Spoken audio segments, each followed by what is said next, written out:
ma ogtahay dadka waxaa lagu qiimeeyaa saddex.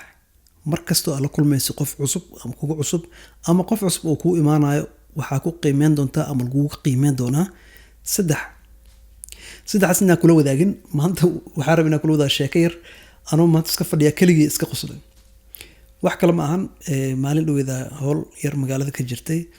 hawsha marka waxaa ahay aniga iyo mid ka mid ah asxaabta magaalada ama dhalinyarta magaalada degan hawsha wada haynay inta hawsha ku jirnay wuu ii sheekay marka sheeko fiican, sheeko wacyigelin iyo dhiirigelin iyo diinigana u badneed. si fiican uu igu sheekayey waa dhageystay, wuu ii sheekayey waa dhageystay, waqti fiican oo qaatay waa dhageystay. ana waxaa jeclahay dadka markaa la kulmo in aad si fiican u dhageysto. soo u sheekayna marka dambe wuxuu dhahay cali waxaan u malaynaa inaa maaragtay sheekada kugu dheereeyay camal may waa fiicantaa dhahay hore u socod.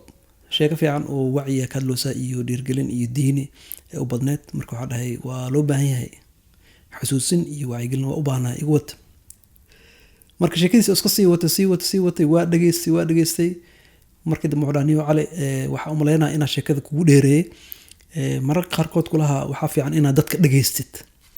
markaad dadka dhageystid waxaa arkaysaa u dhahay ama qofka wuxuu yahay baranaysaa.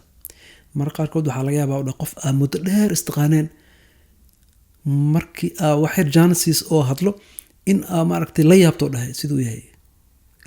markaasa keliga iska qosle. marka waxaa dhahay niyo ma ogtaa dhahay markasta oo hadalka yaraado maqalku waa bataa. wallaahi waa erey sax waa khatar.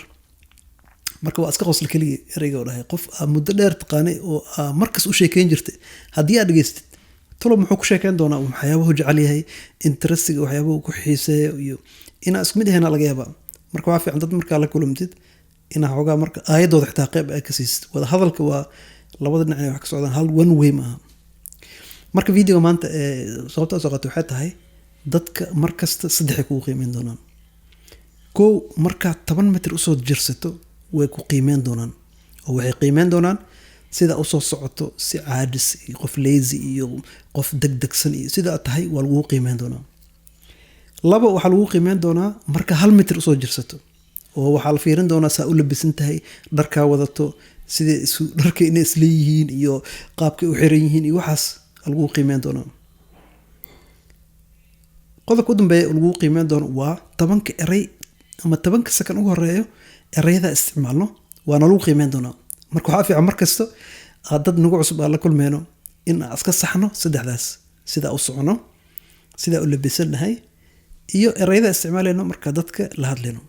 dadkana waxaa soo sheegnay qof kastaad maanta aad taqaan maqaamyo kala duwan ay ku joogaan. waxaana ku geesay siday kula dhaqmeen sida uu maaragtay marka koowaad aa baratay maaragtay ficiladii saddexdii aa ku qiimeysay adoo ogeyn aa markaas qof kasta qiimeysay. marka maantana aad u qoslay walaalkay saaxiibka markuu dhahay niyo haddii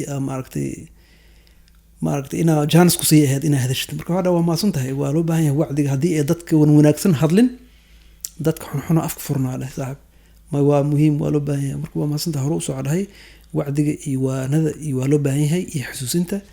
marka waana waa ku maasan tahay.